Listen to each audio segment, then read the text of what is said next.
Hey guys, how are you? Welcome to a new episode of this Impact X podcast. I'm Daniel Marcos, author of Impact X. I'm here with my good friend, Mike Michalowicz. How are you, Mike? I'm well, Daniel. How are you? Great to see you again. Just a side story, guys. I know Mike probably 10, 19, 18 years ago. We went together through a program in MIT called Birthing of Giants, and then its continuation called Gathering of Titans. So we've been meeting every year for the last 20 years back in MIT for 5 days. They've been game changing.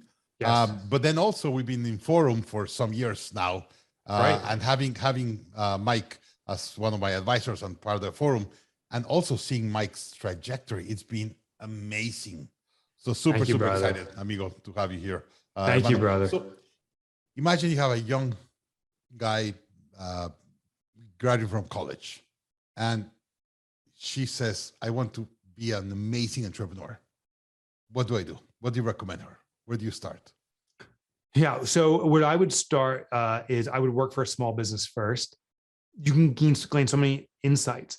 And our own company here in this office, there's 10 of us here. There's 3 people with their own business. We encourage people to start your own business, your own side hustle, and we'll support you in it.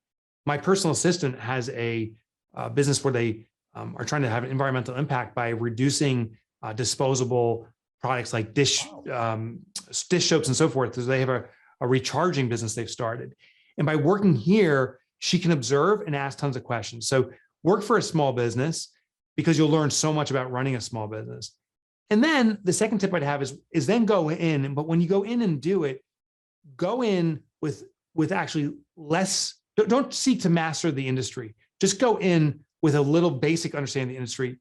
Because if you know the industry too well, you're going to comply with the industry standards, and that's going to hurt you. If you only know the basics of the industry, you're going to redefine it because you're not going to know the norms or the unwritten rules, and you'll probably be more successful because you're ignorant of how everyone else is doing it. Interesting. And last question: you get an entrepreneur, someone that already has a business, probably 3 to 5 employees, and they're stuck. They've been stuck for a couple of years. They just have no idea what to do. What do you recommend them? Yeah. So the first thing is that entrepreneur is usually the impedance. The most common stuck business that's under 7 employees is the entrepreneur is trying to control everything. So the first thing is remove the entrepreneur. And if they're terrified saying, I can't leave, okay, now we know the problem. We don't have empowered employees. We don't have good systems. All the systems are in your head. We need to extract that. And I start forcing them to leave the business. The funny thing is it's a big challenge to the ego. Now I went through this myself.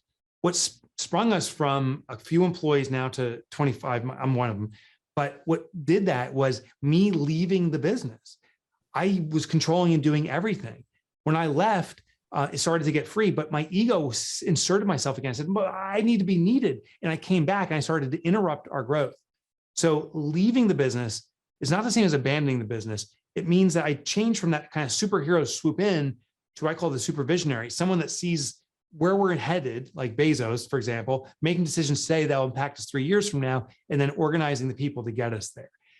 If a business is struggling, it's because the entrepreneur is interfering in almost every case. Get out of the way. Yeah, get out of the way. And it's not easy. It sounds like walk. I'm not saying abandon. I'm saying get out of the way, which are 2 different things. So when I start coaching companies, I always interview 2 or 3 team members before I start. And they tell me this all the time: get my boss off my back. Yeah. They already hired me, told me what do I need to do, gave me KPIs, everything. And then they don't allow me to do it. Yeah. Like, give them the space. Yeah. And we wield this authority, this strength we don't know. Like, think about you or I punching a wall or Superman punching a wall. The punch looks like the same speed, but Superman punches through the wall plus 10 others because he has such a super punch. We have the same thing. When I send a message saying, hey, I'm thinking of an idea, my colleagues are like, oh my God, Mike has an idea, jump on it, abandon everything. It's implied that the boss is the authority. So even though we feel we're not wielding this control, we are.